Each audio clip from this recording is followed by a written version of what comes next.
aqui é quanto a necessidade do que vai acontecer agora, dia 1º de janeiro de 2026.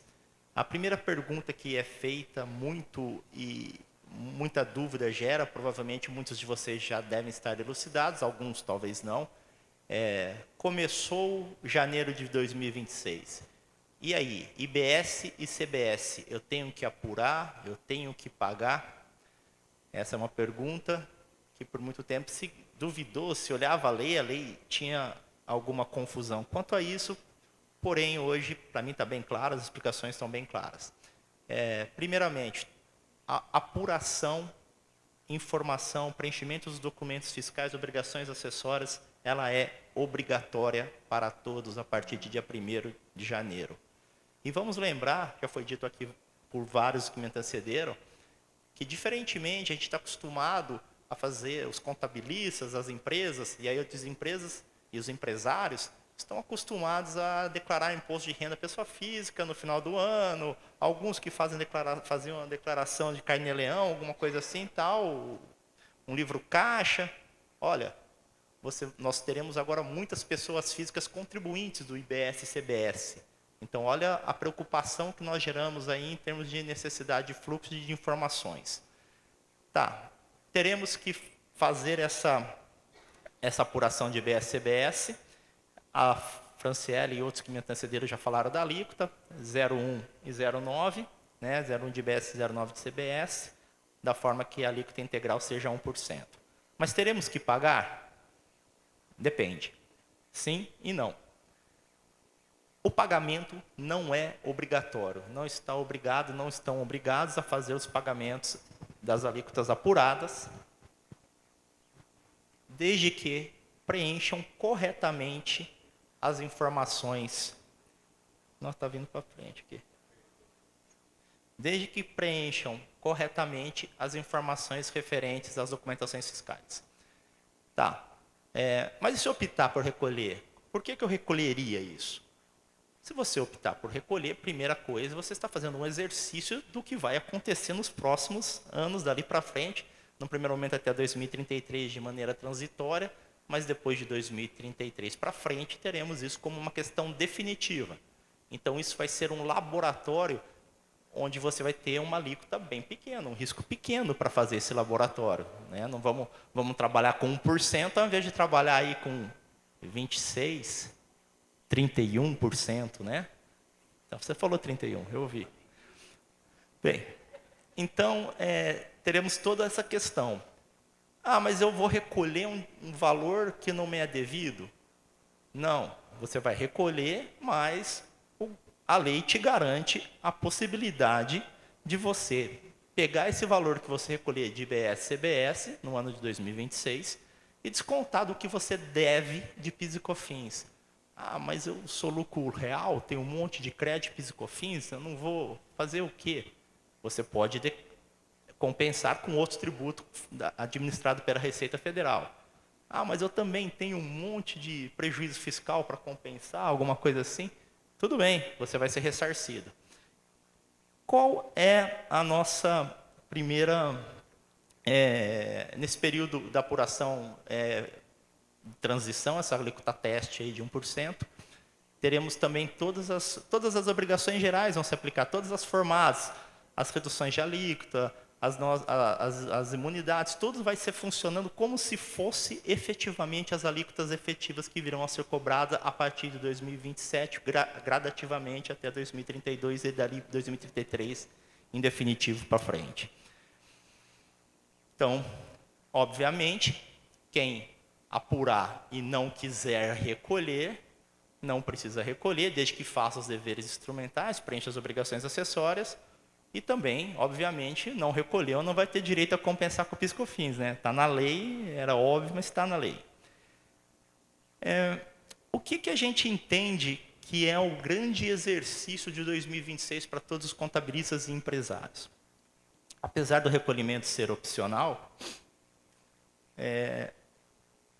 eu acho que a gente tem que treinar como se fosse jogo. Não adianta deixar para falar, 2026 eu vou levar aqui mais ou menos embarrigado, quando chegar em 2027 eu vou ver o que é que vira. E eu não estou falando só na questão de apuração efetivamente, mas de vocês entenderem tudo que foi falado aqui. A minha palestra fala algumas coisas que foram faladas. O Franciele falou, fluxo de caixa.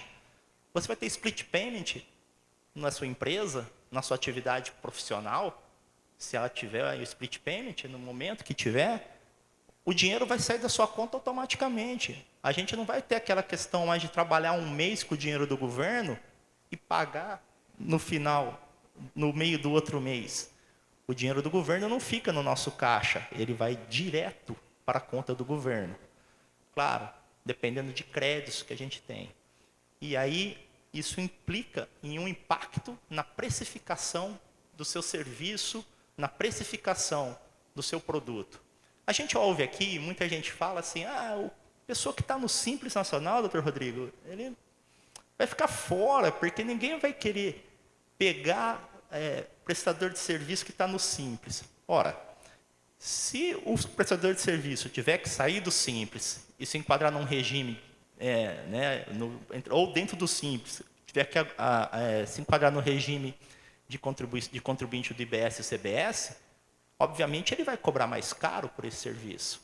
Então, é tudo uma questão de precificação. Não adianta eu obrigar a pessoa a entrar no regime geral de apuração de IBS e CBS e ele me cobrar mais caro. E aí não vai adiantar nada. Eu vou tomar um crédito de uma coisa que eu vou pagar mais caro por ele.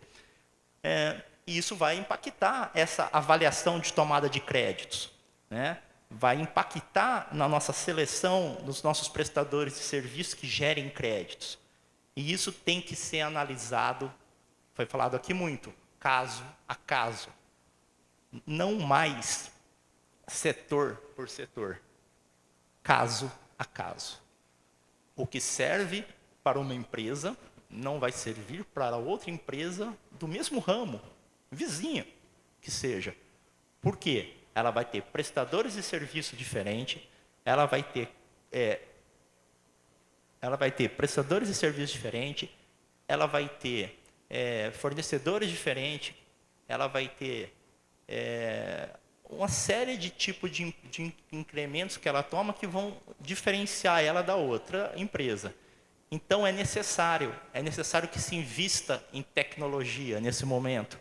Se não tecnologia de alta ponta, eu vou fazer uma brincadeira, mas pelo menos uma planilha de Excel onde você possa, né, levar ali entendendo, e aí vai ter que ser uma junção entre contabilistas, né, os operadores da contabilidade, e os empresários, para fornecerem as informações necessárias para que a contabilidade possa fazer, ao final de 2026, um retrato específico da sua tributação de IBS e CBS, e isso vai servir para nos orientarmos quanto a para quem vender e de quem comprar. Isso vai ser muito importante, né? Quem vai ser nosso cliente, quem não vai ser nosso cliente. Bem, eu vou falar um pouco também sobre split payment, mais especificamente da modalidade simplificada, que não foi dita aqui. Eu acho essa modalidade fascinante, Hélio. E aí nós estamos falando dessa modalidade, o split payment simplificado. A Franciele explicou que é o split payment, é aquele que o governo, nos meios de pagamentos feitos por instituições bancárias, né, os arranjos tributários, os arranjos de pagamento, né, que eles estão chamando, já vai ir diretamente entrar lá na operação e o dinheiro que vai para o governo vai ser segregado. No split payment simplificado, ele é feito em operações cujo o adquirente não é contribuinte da IBS nem da CBS. Então, nós estamos falando, no primeiro momento, uma operação B2C, né? Uma operação de consumo. E ele traz uma técnica, um tecnicismo, e isso eu acho que é um ponto positivo. Bem, nós dissemos aqui do fluxo de caixa. Então, a gente tem aquela e outra da não cumulatividade como é hoje, não cumulatividade do ICMS, onde você tem o crédito e na entrada, ficou com aquele crédito, tem a alíquota cheia na saída, e aí você faz, ou seja, o seu valor vai, né, o valor do seu preço, do seu imposto está ali na sua nota fiscal de saída, está destacado lá, mas está lá. O que você vai fazer? Você vai pegar o seu débito, o seu crédito, apurar e pagar. Tá. E aí você tem a chamada alíquota efetiva, que na verdade você paga sobre, né? Você desconta, você tem suas entradas, suas saídas, você paga efetivamente sobre aquilo que você não tomou crédito. No split payment simplificado, a ideia da reforma é que eles afiram, e aí não se sabe se serão contribuinte por contribuinte ou se vai ser de uma maneira setorial, o comitê gestor, e ele vai identificar qual é essa... Ele fala aqui, né, ele fala em percentual.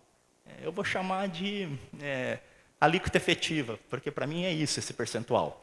Ele estuda qual é o percentual efetivo, tirando os seus créditos, tirando os seus débitos, né? Que você deveria pagar, a sua apuração, seu valor apurado, que você teria que pagar, e já põe essa alíquota como uma alíquota nominal, efetiva. Então, quando você vender, apesar de estar lá no seu documento fiscal que a sua alíquota é 27%, o split payment vai enxergar que você, nas suas operações contumaz, ou naquela do seu setor, você tem, na verdade, uma alíquota de 5% ou de 7%. E ele só vai reter para o caixa do governo, para o caixa do comitê gestor ou da Receita Federal, esses 5%. Ele vai ver quanto que é o seu IBS, quanto que é o seu CBS, quanto é o seu CBS individualmente, e vai reter só esses valores para o caixa. De modo que aí teríamos efetivamente uma diminuição da carga tributária. Se não uma diminuição imediata, uma desoneração, porque você já vai ter descontado efetivamente o que você teria que apurar e pagar no final, sem precisar fazer isso pagando e depois pegando o dinheiro de volta. Isso seria muito bom se fosse possível se fazer na cadeia inteira, mas é muito complexo e isso fica só na operação B2C. Bem, essa opção pelo simplificado, ela vai ser feita num período, e após feito esse período, né, mês a mês, ela pode ser alterada mês a mês. Você pode entrar num mês do simplificado, outro mês você pode sair, e isso é muito interessante. Bem, não contribuintes, alíquota padrão e opção conjunta. Falando um pouco também sobre as operações PIS/COFINS CBS, a gente já viu aqui que no dia 26 de dezembro encerra as operações de PIS e COFINS. E a gente tem algumas questões que devem ser relevadas e estudadas, como a manutenção dos créditos.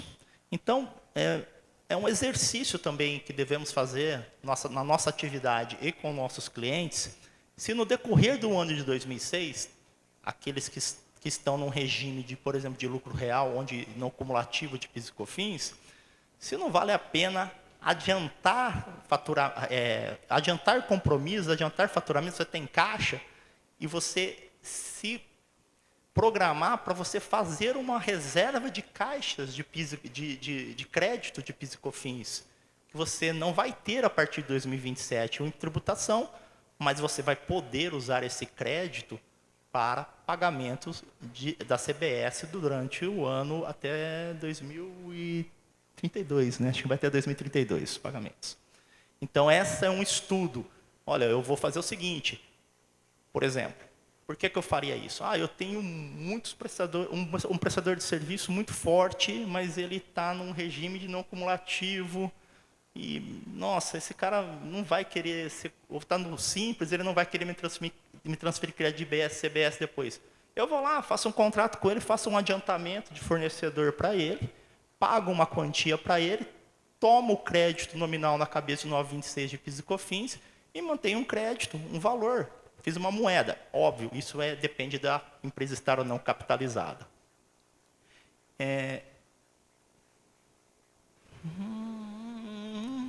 Bem, também é interessante entender, né, como se dará também a questão de amortização e depreciação dentro desses créditos de PIS e COFINS, eles dão direito a crédito, né, se não é interessante, às vezes, pensar em acelerar essa depreciação. Terminando, Hélio. E também em relação a PIS e COFINS, no final de 2026, ou na verdade no dia 1º de janeiro de 2027, a gente vai ter a tomada de crédito de CBS sobre o nosso estoque. Então, é mais uma questão, né? Nós estamos falando de CBS. Será que, ao final do ano, eu tendo um recurso, não é interessante eu já aumentar o meu estoque para dia 1º de janeiro e já entrar janeiro tomando créditos que eu não teria direito depois de tomar? Não é melhor, às vezes, pensar nisso? São coisas que a gente tem que pensar, principalmente dependendo do nosso fornecedor. Bem, operações de bens imóveis, o Henrique Chamas falou bastante sobre a questão. A gente está tratando aqui de uma questão mais específica do regime de transição, que é muito perguntado, aquela questão, né, de eu poder ter a alíquota diferenciada. Já foi tratado tudo que deveria ser tratado. Como eu disse, muita coisa já foi dita. E é isso. Eu espero que... Quase que eu consegui, Hélio. Eu espero que a gente tenha feito aí para vocês uma apresentação no geral do INPET, do que a gente pretendia. Quando nós nos juntamos para essa iniciativa do INPET, a gente evidentemente pensou em eventos como esse, em questões como essa. A reforma, ela está aí, a reforma tributária, bem ou mal, ela começa dia 1º de janeiro. Há muita coisa ainda sem regulamentação e sem previsão de como vamos executá-la. Mas, como operadores, e aí vocês, principalmente a pessoal da contabilidade, na linha de frente, né, ali entre o fisco e o seu cliente, vão ter que se virar nos 30 para poder alcançar essa defasagem que aí está. Muito obrigado e agradeço mais uma vez o Hélio pelo convite.